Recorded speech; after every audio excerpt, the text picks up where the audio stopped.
देखो। हाँ सर, हाँ, स्टार्ट आ गया, बोलिए।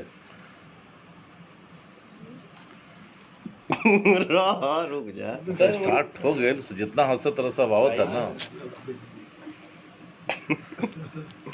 अभी स्टार्ट हो गया था। माया जी हंस रही हैं, आ जाइए माया जी इधर।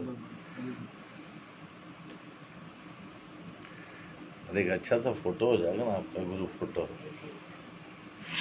यादगार रहेगा। आलोक राजपूत जी, जय हो, जय छठी मैया। ऋतिक सिंह, लव यू जान, अरे हमर भाई। पवन सिंह, रवि सिंह, रजनीश कुमार जी, राजीव कुमार पांडे, सबके प्रणाम। आज सोचनी है कि हम लाइव आके आप सबसे आशीर्वाद लें। आज अपन गांव बहुत याद आवता।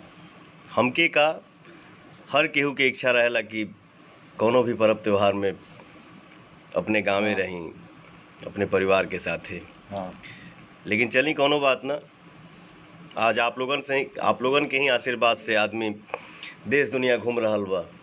आज लंदन में हमार 3 फिल्म के शूटिंग चल रहल बा और यसी फिल्म्स के बैनर तले हम लोग फिल्म में काम कर रहल बानी जा। ये देखिए हमारे बॉस बैठे हुए हैं, अभय सिन्हा जी। सॉरी, एक सेकंड के लिए पहुंच हुआ होगा।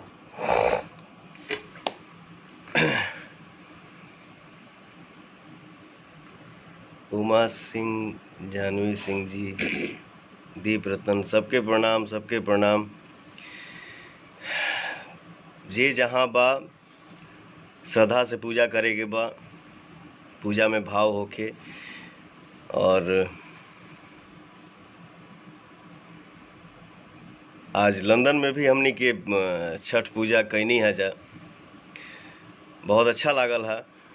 और हमनी के जौन पूजा कैले बानी जा, सब आर्टिस्ट, सब कलाकार मिल के, सब कोई साथे बा। हम बानी, हमार छोट भाई खेसारी लाल जी बानी, काजल रघवानी जी बानी, मधु शर्मा जी बानी, सहर आपसा जी बानी, और हमार नई हीरोइन हर्षिका पुनच्चा जी, इंडोला जी, सब कोई, माया जी, महिमा जी, अनन्या जी, सब कोई मिल के हमनी के, जैसे ये हमारा भाई है बहुत अच्छा कलाकार संजय महानंद जय जी, छठी मैया, और अभय भैया, पंकज बाबा, ये हमारे मेकअप मैन साहब मोनू जी, ये देखिए सोनू है, चंद्रू है। तो हमनियों के पूजा यहाँ कैले बानी जा। और आप सब से नहीं हो रहा बा कि रोज हमने पूजा बढ़िया से करी, केहू के कोनो एक दूसरे से परेशानी ना हो। थोड़ा सा जौन समय चल रहा बा वो तनी सा डिस्टेंस बना के रखे के बा, पूजा दिल से करे के बा। और हमनी के भी पूजा जौन कैले बानी जाई। अभी कितना टाइम होता है यहाँ? तब 11 साढ़े 11 होता ना, इंडिया टाइम से 7 बजे। हमनी के यहाँ अभी कितना टाइम होता हो? 4 साढ़े 4 ना। तो शाम 7 बजे भैया भोजपुरी सिनेमा पर हमनी के जौन पूजा के लिए बनी जा, हमनी के जौन आप सबके आशीर्वाद से आप लोग जे कलाकार बनौले बनी जा, तो हमनी के तनी सा झूमल बनी जाऊ। आप सब देखब जा भोजपुरी सिनेमा चैनल पर, जौना शो के नाम है जय छठी मैया, शाम के 7 बजे। हाँ, वासुदेव जी, सोनाली सिंह जी, रणधीर कुमार, कितना अच्छा लगेला जब हम लोग लाइव आते हैं और हमारे जौन भोजपुरी के फैमिली बा, जौन परिवार बा, आप लोग इतना उत्साह से कमेंट करी ला जा। और इतने भाई हमारे केहू लिखा था love you Gurudev, good evening सर जी, इतना हैप्पी छठ पूजा भाई।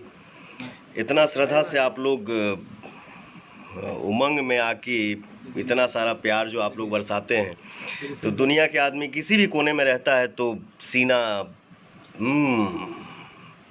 हमेशा चौड़ा रहेला। ये देखिए माया जी हैं, हमारी माँ का रोल कर रही हैं, बहुत अच्छा काम करीला यहाँ के, बहुत अच्छा आर्टिस्ट हैं। आप भी कुछ बात करी। प्रणाम सब लोगन के। हम लोग यहाँ लंदन में छठ मनैले हैं, तो आज शाम 7 बजे आई भोजपुरी सिनेमा पे। भोजपुरी सिनेमा चैनल पे शो के नाम है जय छठी जय मैया। आइए हमारे संजय भाई से आप लोग बात करिए। प्रणाम आप सबको। और हम सब यहाँ प्रदेश में हैं, लेकिन अपने देश को और अपने देश की संस्कृति को आज बहुत मिस कर रहे हैं। और बड़ी खुशी की बात यह है कि हम जिस घर में शूटिंग कर रहे हैं, यह घर भी एक बिहारवासी, एक हमारे अपने भाइयों की घर है। तो यहाँ आकर हम जब देखें कि यहाँ घर में छठ मनाया जा रहा है प्रदेश में, लंदन में, तो सच कहें हमारी खुशी दुगनी हो गई। और इससे एक बात, तो हमारी फिल्म में एक डायलॉग है, वो एकदम रिलेट करता है कि देश बदलने से संस्कार ना बदले के चाहिए, वाह, और आहार बदले से विचार ना बदले के चाहिए। जियो मेरा तो भाई। वो बात के माने प्रमाण आज हमरा के माने ये घर में देखे के मिला था। तो ये बहुत अद्भुत अनुभव हमरा लागे भैया। जय छठी मैया। जय छठ मैया। बात जो हमारा भाई बोला बहुत बहुत सुंदर, अद्भुत, एकदम आनंद आ गई। ये देखिए हमने कि कहाँ शूट कर रहा बनी लंदन में। ही प्यारा सा एक घर बा। और जो भाई ने मेरा बोला, मैं आप सबको लाइव दिखा रहा हूँ कि इस लंदन में भी हमने के शूटिंग कर रहा बानी। घर हमारे बिहार के ही परिवार के हैं, मोतिहारी, पटना, रांची से यहाँ सब रिलेटेड बानी जा। तो हम आप लोगों को दिखा रहे हैं कि पूजा कितना अच्छा भाव से यहाँ हो रहा बा।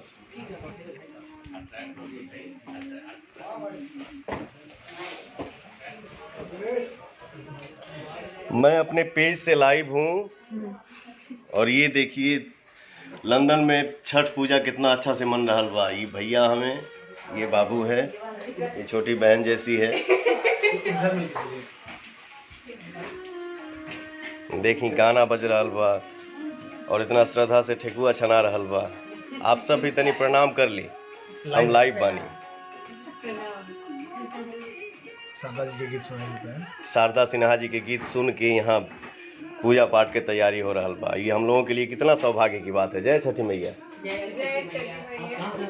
लिख दीजिए जमशेदपुर।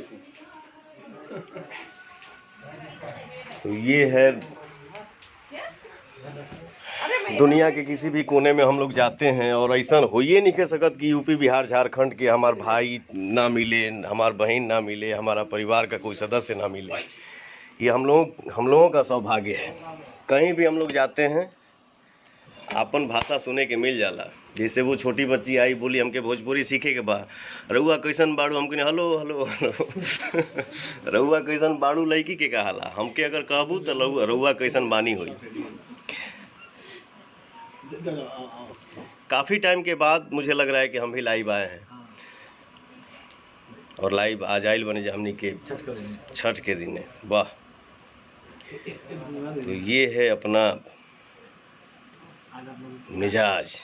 तो भैया आपके जो एक स्पेशलिटी है, तो आज मैंने छठ के मौका भी है, तब वो छठ के तनी गुनगुना एक ठो गाना हमारा रिलीज भइल बा आज से 3 दिन पहले। और वो गाना के वर्ल्ड वाइज कंपनी से ये गाना के आप लोग, जबकि पिछले साल ही इसका ऑडियो आया था और इस साल वीडियो कैसे कैसे आदमी लिपसिंग करके भेजल। और आप लोग इतना दुलार, प्यार, आशीर्वाद ये गाना के दे रहल बानी जा, मन एकदम गदगद बा। भैया एक गाना, पवन भैया जिंदाबाद, आप शेर हैं। अरे बाप रे बाप, शेर तो आप लोग हवा जाए। आप लोग बनाते हैं किसी को जीरो से हीरो, हीरो से जीरो। तो मैं बोलता हूँ ना कि भोजपुरी ऑडियंस जो भोजपुरी भाषा के बोलेला, समझेला, सुनेला, वो हमारे लिए भगवान है। ये जब तक सांस पवन सिंह के शरीर में रही तब तक बोली पवनवा कि भगवान आप लोग हैं, आप लोग बनाते हैं, मैं कुछ नहीं हूँ। मैं जो कुछ भी हूँ आप सबका आशीर्वाद हूँ। छात्र नेता हर्षित सिंह, वेरी गुड भैया। अरे भाई, मोनू पांडे जी, उत्तम पांडे जी, प्रवीण शर्मा जी, जयंत प्रजापति जी, गोलू पांडे जी, माफिया किंग छोटू भाई, वाह, लव यू भैया, लव यू भाई। से नाम आवता ना, एक साथ सबके नाम होबे ना। पूजा लव यू ऑल भाई। राकेश कुशवाहा जी, यशवंत कुमार, अमलेश सिंह जी, सत्यम सिंह राजपूत जी, संजीत पांडे, सलीम सहगल जी, नीरज कुमार दुबे, जितेंद्र कुमार सिंह जी, लक्ष्मण कुमार छूट गई। लक्ष्मण कुमार छूट गई, सॉरी भाई, माफ़ करिए हमके। आप सब से मिल के, आप सब से बात करके बहुत अच्छा लागेला हमके। बढ़िया से पूजा करी जा। ऋतिक सिंह छोटा भाई है मेरा, किंग भैया, अरे बाबू, शेर सिंह, बाप रे बाप। शो होता शाम के 7 बजे। डायरेक्टर देव निकले बजे बुलवा देंगे। और हम लोगों का जो शो आज शाम 7 बजे भोजपुरी सिनेमा चैनल पे देखी, ये शो के डायरेक्टर हमारे प्यारे भाई देव सिंह जी हैं, जो वो भी हमारे लाइव को देख रहे हैं। तो हमारे भाई को आप लोग ढेर सारा प्यार आशीर्वाद दीजिए कि मेरा भाई भी खूब तरक्की करे। ये देखिए, ऐसे फिल्म्स के ऑनर अभय सिन्हा जी के बड़े भैया संजय सिन्हा जी आप सबके सामने। सबको प्रणाम करते हैं। छठ मैया की बहुत बहुत बधाई हो। और शाम को 7 बजे देखिए प्रोग्राम। और शाम को 7 बजे पूरी सिनेमा चल। भोजपुरी सिनेमा चैनल पे हम लोगों जो ने यहाँ शूट किया है, और पवन जी खेसारी जी ने जो मिल के शूट किया है, उस प्रोग्राम को आप लोग जरूर देखिए। अच्छा पवन जी, आप वो बात बता दीजिए। जय छठी मैया। जय बहुत छठी मैया। बहुत पहले संजय भैया हमके लेके एक ठो फिल्म बनौले रहन, जौने फिल्म के नाम रहे गठबंधन प्यार की। आपने एक इंग्लिश को अलग भी दिया, अंग्रेजन को अलग भी दिया है यहाँ पे ना। हाँ, वो शो में आएगा। शो में ये सब भी दिखेगा। अंग्रेज लोग भी एकदम हम पानी गिरौले बनी और वहाँ के कलसुप से अपन माथा टेकले बड़ी। ये सब एकदम भोजपुरी दुनिया में गड़गड़ा रहल बा, एकदम धड़धड़ा जाएगा बा।